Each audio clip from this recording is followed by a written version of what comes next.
திமுக கூட்டணி பலமான கூட்டணி, கொள்கை ரீதியான கூட்டணி. அதிமுக கூட்டணி கொள்கை ரீதியே இல்லையே. நடிகர் விஜயனுடைய தேர்தல் நிலைப்பாட்டுக்கும் மக்கள் ஆதரவு கொடுக்க மாட்டாங்க. மூணாவது அணி நாலாவது அணிலாம் தமிழ்நாட்டில் எடுபடாது. கொள்கை இல்லாத கூட்டணிக்கு தமிழ்நாடு மக்கள் ஓட்டு போட மாட்டாங்க. ஸ்டெர்லைட் துப்பாக்கி சூடு நடக்கும் போது முதலமைச்சர் அன்னைக்கு எடப்பாடியார் என்ன சொன்னாரு?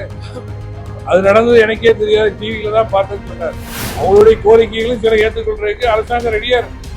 எல்லா கோரிக்கையும் ஏற்றுக்கொண்டு எப்படி செய்ய முடியும்? திமுக கூட்டணியில் இருக்கக்கூடிய கூட்டணி கட்சி தலைவர்கள் பேச்சு ஒவ்வொருத்தரும் ஒவ்வொரு மாதிரி பேசிட்டு அது இப்போ ஒரு சர்ச்சையா இருக்கு. இப்போ காங்கிரஸ் காங்கிரஸ் தலைவர்களோட பிசிகாவோ மதிமுகவோ எங்களுடைய கட்சிகளுடைய நிலைப்பாடுகளோ நினைக்கக்கூடாது.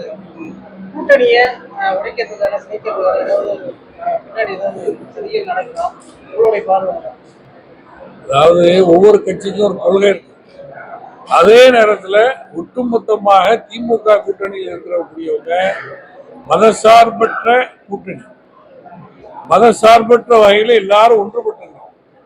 எனவே அந்த வகையில எல்லாரும் ஒன்றுபட்டுதான் தொடர்ந்து நாங்கள் ஜெயிச்சுட்டு வரோம். 5 முறை இதுவரைக்கும் திமுக கூட்டணி வெற்றி பெற்றது. அதனால எங்க கூட்டணியின் மத்தியில் எந்த குழப்பமும் கிடையாது.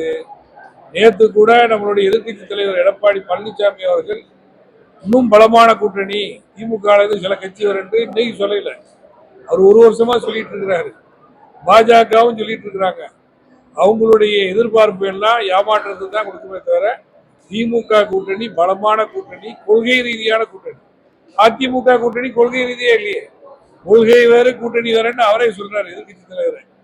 கொள்கை இல்லாத கூட்டணிக்கு தமிழ்நாடு மக்கள் ஓட்டு போட மாட்டாங்க.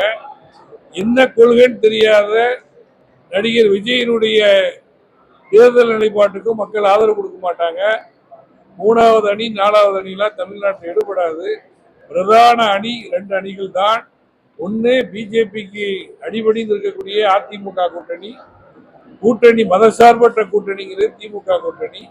மதசார்பற்ற கூட்டணியை விரும்பக்கூடியவர்கள் தான் தமிழ்நாடு மக்கள்.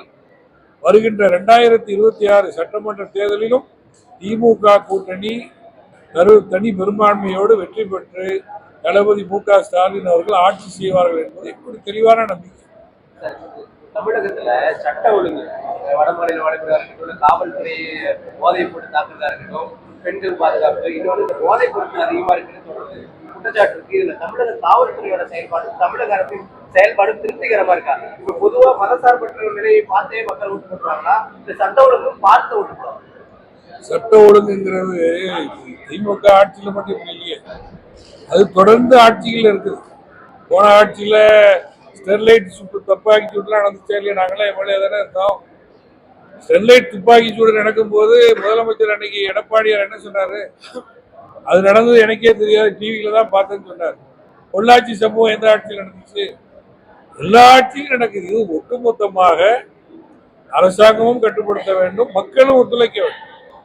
அதே மாதிரி சட்ட ஒழுங்கு சம்பந்தமாக அங்கங்கே சிறுவர்கள் மத்தியிலே போதைப் பொருள் நடக்கிற விஷயத்துல, அது கல்லூரிகளிலே பள்ளிக்கூடங்களிலே நல்ல போதனைகளை சொல்லக்கூடிய, கல்வியையும் கற்பிக்கக்கூடிய ஒரு சூழ்நிலையை உருவாக்க வேண்டியது எல்லாரும் சேர்ந்து எடுக்க வேண்டிய முயற்சி.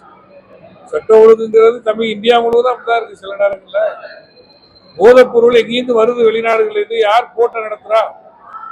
போர்ட்டுகள் இருக்கா இல்லையா? எல்லா போர்ட்டும் இன்னைக்கு பிரைவேடைஸ் பண்ணிட்டாங்க இல்லையா? அதானி அம்பானி போட்டு தானே, அவங்க ஏன் கட்டுப்படுத்தல? குஜராத்ல இருந்தானே அதிகமான போதைப் பொருட்கள் வருதுன்னு சொல்றாங்க இந்தியா முழுவதும். அவங்களும் சேர்ந்து கட்டுப்படுத்தும்.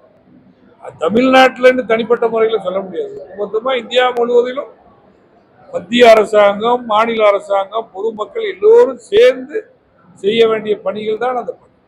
இன்னொன்னு விவாதமா எடுத்துக்கல, நான் கேட்கிறேன். ஏற்கனவே அவங்க சரியில்லைன்னு தான் இவங்களை கொண்டு வந்திருக்காங்க.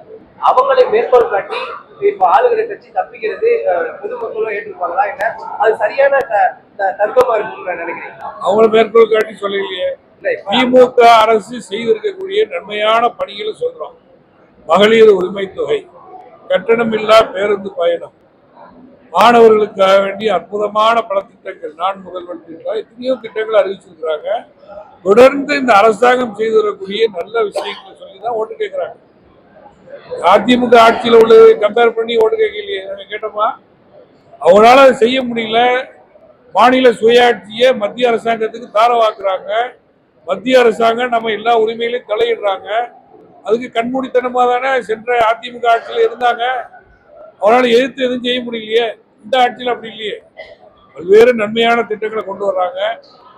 ஒன்றிய அரசாங்கம் கொடுக்க வேண்டிய தொகையை கொடுக்காட்டாலும் மாநில அரசாங்கமே சமாளித்து பல்வேறு அற்புதமான திட்டங்களை கொண்டு வந்திருக்கிறாங்க. அதே மாதிரி ஒன்றிய அரசாங்கம் மாநில சுயாட்சியில் தலையிடும் போது அதை கடுமையாக எதிர்த்து வருகின்றார். அது இந்த பெர்ஃபார்மன்ஸ்க்கு தான் மக்கள் ஓட்டு போடுறாங்க, வேற எதுக்கும் ஓட்டு போடல. இப்ப அரசு ஊழியர்கள், ஆசிரியர்கள் தொடர்ந்து போராடிட்டு இருக்காங்க. பழைய ஓய்வூதிய கொண்டு வரணும் அப்படின்னு சொல்லிட்டு போராடிட்டு இருக்காங்க. இதெல்லாம் வந்து தேர்தலில் வந்து எதிரொலிக்குமா? எதிர்நிலைப்போட எடுத்தா ஆட்சிக்கு வர அந்த வாய்ப்பு குறையுமா? இன்னைக்கு எல்லா பேப்பர்லயும் செய்தி என்ன பண்றது, அறிக்கை தாக்கல் பண்ணிட்டாங்களா இல்லையா? இந்த ஆசிரியர்கள் சம்பந்தப்பட்ட கோரிக்கையை குறித்து அறிக்கை தாக்கல் செய்யப்பட்டது. அரசாங்கம் அதை பரிசீலிக்கக்கூடிய சூழ்நிலையில் இருக்குது. கொஞ்சம் கிவ் அண்ட் டேக்கா இருக்கணும். நாங்க சொன்னதான் செய்யணும்னா நடக்காது.